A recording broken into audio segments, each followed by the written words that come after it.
Hello, everybody. Welcome to day 18 of Journaling with Healing Goodbyes. I hope everyone had a wonderful night last night and a wonderful day today. I hope you were able to create your prayer that you will be using for healing. And we know prayers do change. Um, but I hope you had the opportunity to look up some scriptures, or you may very well could have used some of the scriptures that we have already read um, within our journal. And I hope it's a prayer that will bless you and help you on your healing journey. I pray in the morning before I get out of my bed or when I open my eyes. I give thanks. And like I said before, at night, I use my journal that I write in for the things that I'm grateful for. So I encourage you, if that's something that will be healing for you, that you are able to do as well. So let's get into it. I will read the scripture for day 18, Psalm 30, 11, 12 NIV. You have turned my wailing into dancing. You remove my sackcloth and clothe me with joy, that my heart may sing your praises and not be silent. Lord my God, I will praise you forever. I hope that scripture penetrates your heart, knowing that the Lord will turn our wailing, so our hurting, our pain, our cries, into dancing, and remove, when I think of a sackcloth, it's a covering and something that could be heavy.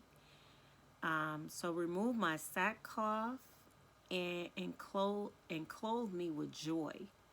So just to take those heavy emotions off of us, Lord, and replace them with joy, so that our heart may sing your praises, so that we may be able to say thank you for bringing us through the things that, hurt us.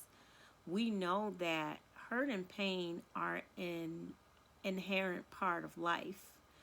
If you continue to live, things will come our way. We will have some rainy days. We know that many of these things are a part of life. Are we always ready for them? No, we're not. And will it come when we want to? Not. Okay, so let me correct that. Will do we get to choose when we go through things? We do not. Things take us by surprise as well. So, and knowing that, I'm just happy to know that we know there's another verse that say weeping may endure for a night, but joy comes in the morning. We know that time as well heal things.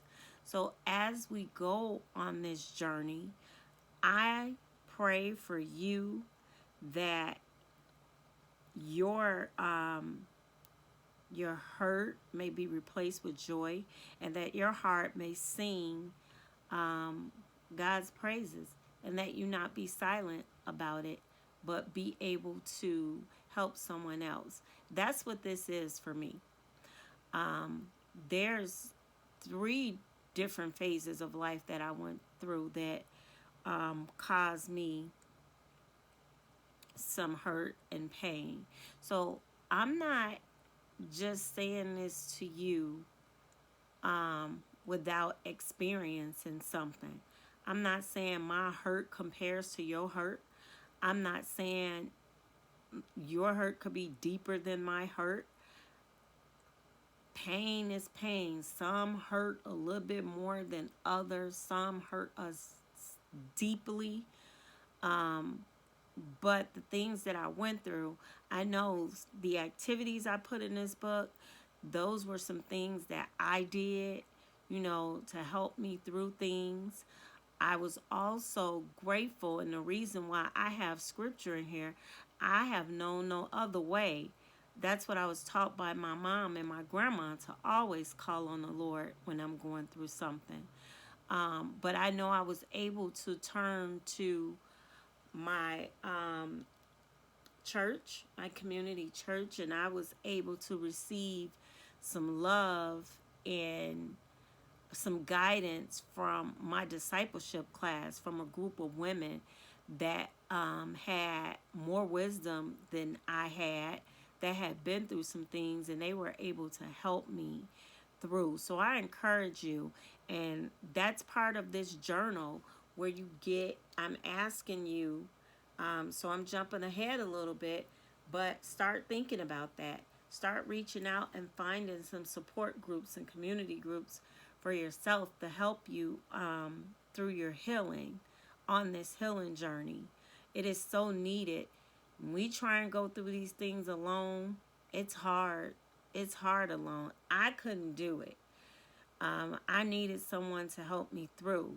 So I wrote this journal in hopes that I can help somebody else through. Prayer help heal me. Being around others help healed me. Doing things help healed me. Being grateful for what I did have and turning my face to the Lord also help heal me. So I encourage you to do the same.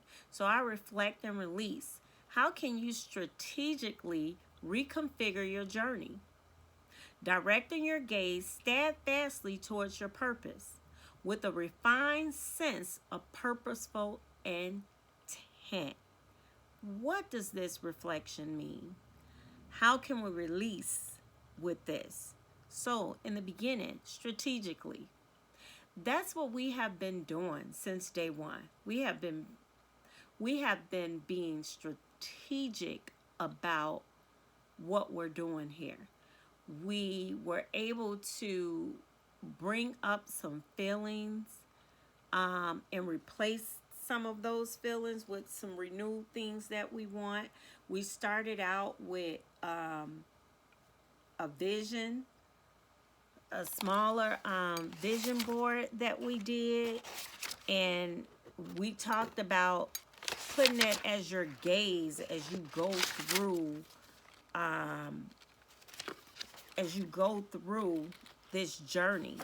So I'm just going to reflect back here, because I think for me, if I'm being strategic, I definitely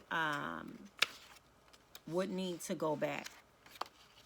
I mean, on day one, it was asking things to help you find peace, and penning a heartfelt letter to yourself. Yeah, so we created a collage here. So let's be strategic. We said we want these things in our midst. So now take this and start being strategic with your planning now. We're moving forward. We talked about a luminous journey. So putting those things on here that lights your path. We did some daily affirmations. Be strategic. Bring that along with you. Meditation. Bring that along with you.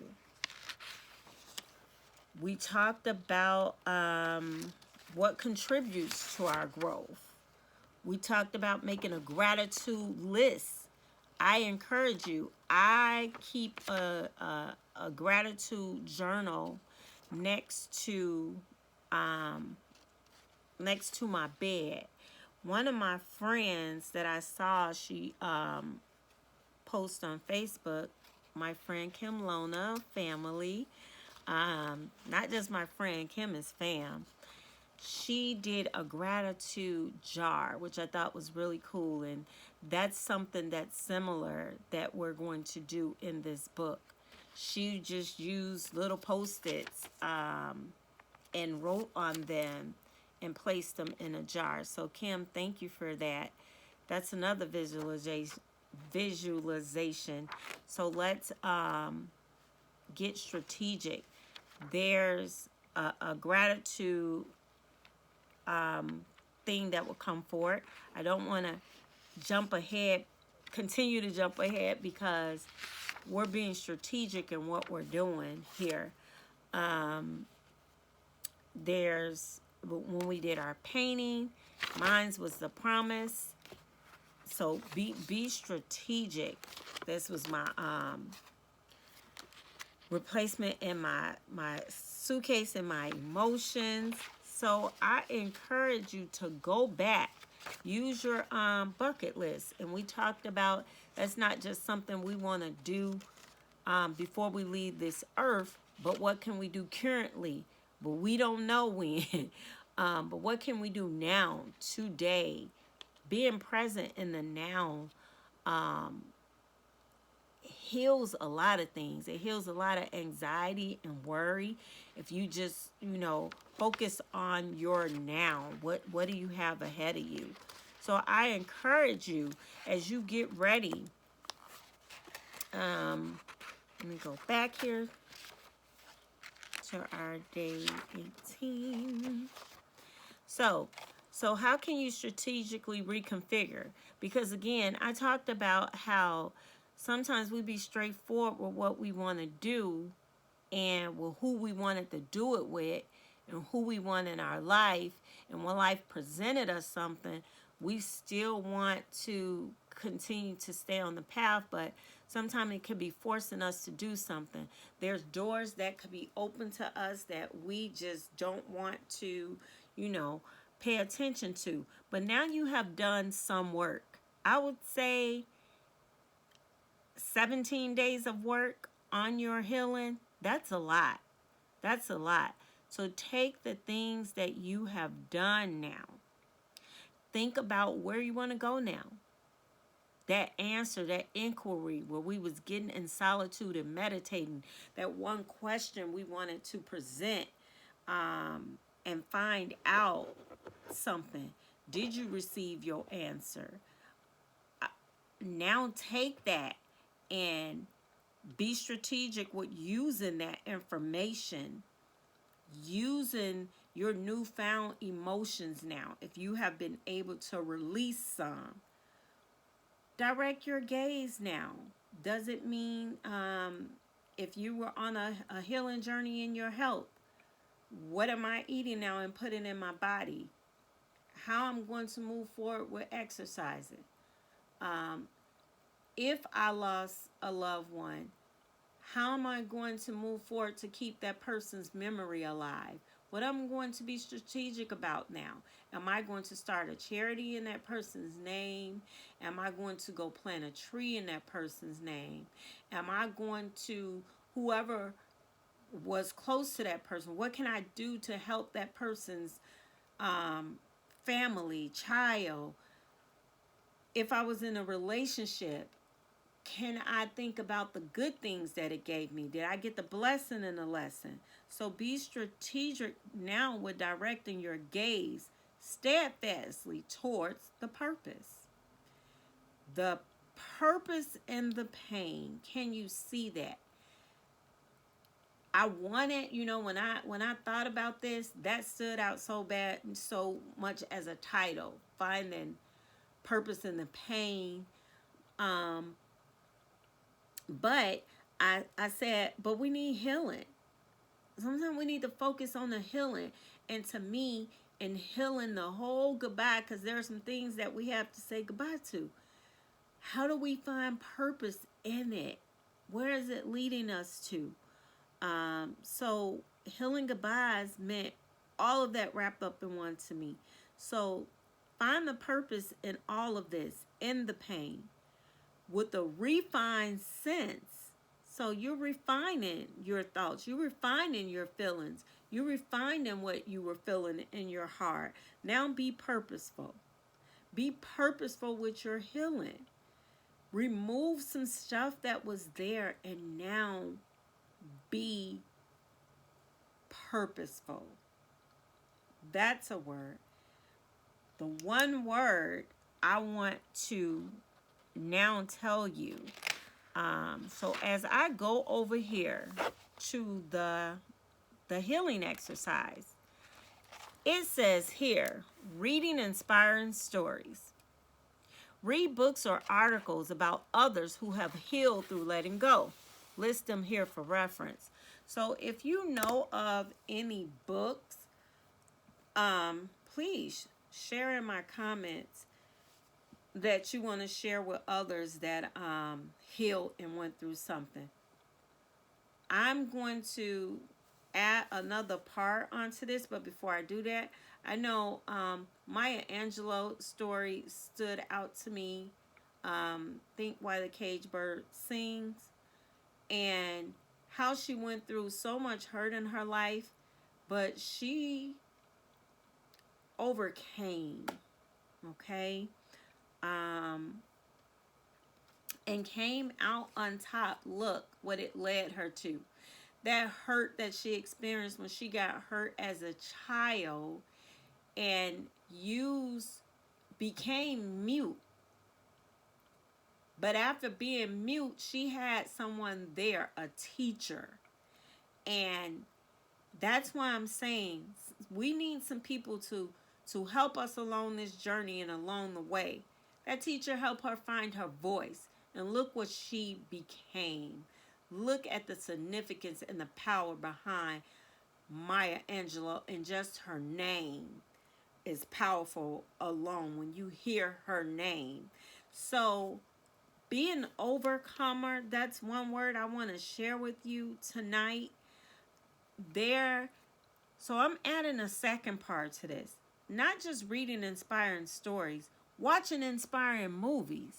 Hey, a lot of people say, oh, I'm not a reader. There's Audible, but there's also movies.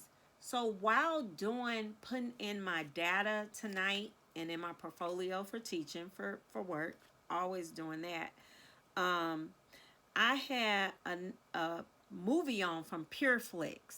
You know, like Netflix. I don't know if you heard of PureFlix. Maybe you have. A lot of Christian and faith-based movies. And I needed that tonight.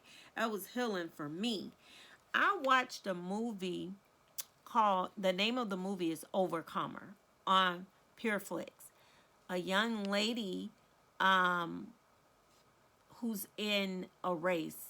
I won't tell the movie in case you want to watch it, but she was an overcomer. That's the name in this movie.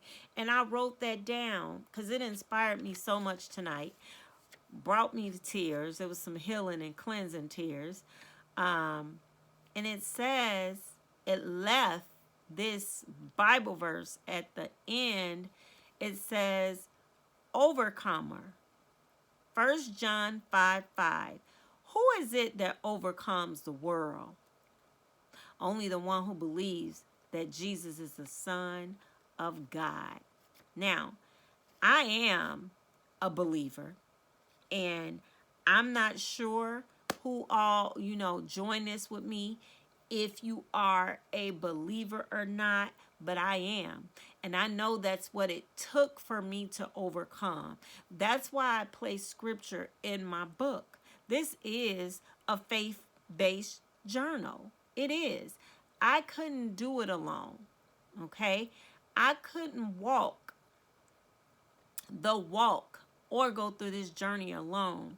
So I encourage you, use the word. I use it. That's where my healing and my strength comes from. I'm not here preaching to you, but I am a teacher. I'm not going to deny my gift. That's what I was meant to do on this earth. I teach. I teach children. I teach when I'm with my friends. I'm always labeled as that. Oh, here she go again. Yep, you have that. You got that right. Because that's the only thing I know. That's all I know that helped me heal. As well as doing, these activities are all from God's earth. Painting, walking in nature, so many activities that we would do that would give gratitude to the Lord and bring healing to our life. So I encourage you, that's how I did it. Check out some inspiring books, list them